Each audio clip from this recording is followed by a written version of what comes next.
On the campus of Concordia Seminary in Clayton, in the Christine K. Hasse Memorial Library, back behind the Rare Book Reading Room, which is adjacent to the Rare Book Storage Room, is where you'll find this library's rarest book of all. So valuable, we can't show you exactly where they keep it, but we can show you exactly what it is.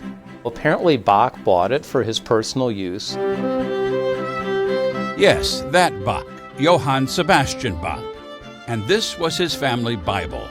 And not just any Bible, but a 3-volume study Bible, published in German with commentary by Lutheran theologian Abraham Kallov. But it's not Kallov's commentary that makes this Bible priceless.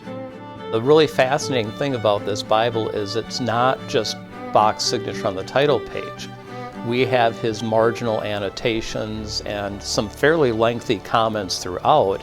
And his comments on passages where he talks about music in the Old Testament celebrations and things like that are really pretty interesting for Bach scholars to look at. Take, for example, Bach's comments, handwritten in German, scribbled alongside 2 Chronicles 5. The note that Bach writes in the margin here says, "Note well, where there is devotional music, God with his grace is always present." The story of how Concordia Seminary came into possession of the Bach Bible is itself a tale of biblical proportions. Beginning with a German immigrant who bought it from a used bookseller in Philadelphia in the early 1800s. They think this marking somehow indicated the price. The buyer was Ludwig Richelieu, who eventually passed it on to his son, who lived in Michigan. In 1934, a pastor from Detroit went to a conference of the Synod in Frankenmuth, Michigan, and stayed with his cousin's family.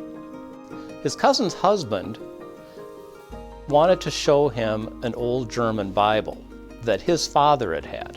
And he brought it down, showed it to this pastor, and the pastor noticed right away Bach's signature on the title page.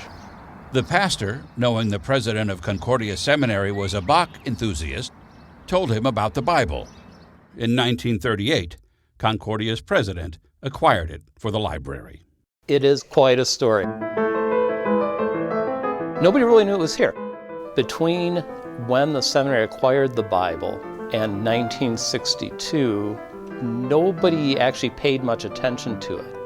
In fact, they sort of rediscovered it when they moved into this new library from the old one. Scholars have been studying it ever since. Bach's substantive comments are few and far between, but when he does offer his thoughts, they seem to close the book on long-held notions that Bach was not particularly devout, even though he wrote a lot of church music. Bach was a very religious person, a very convinced Lutheran.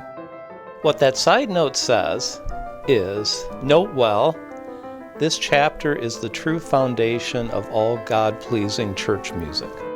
It seems he's looking for this in the Bible, the connection between music and worship and music and God.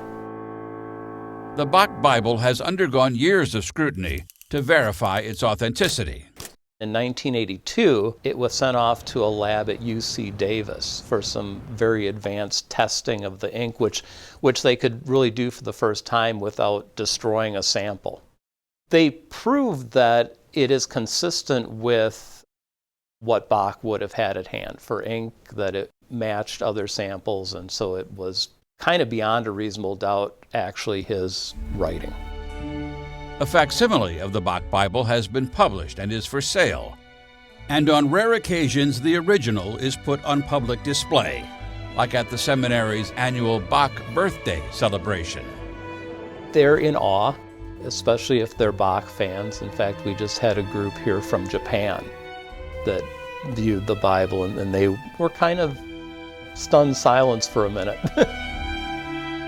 There are 6,000 books in Concordia Seminary's rare book collection, each with a story to tell.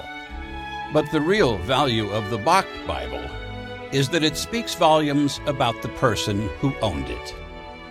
The big thing we learn about Bach from looking at especially his notes in the Bible is the way he thought about music and God, how he combined his faith and his work, and really thought about what it means that music is being performed in a church.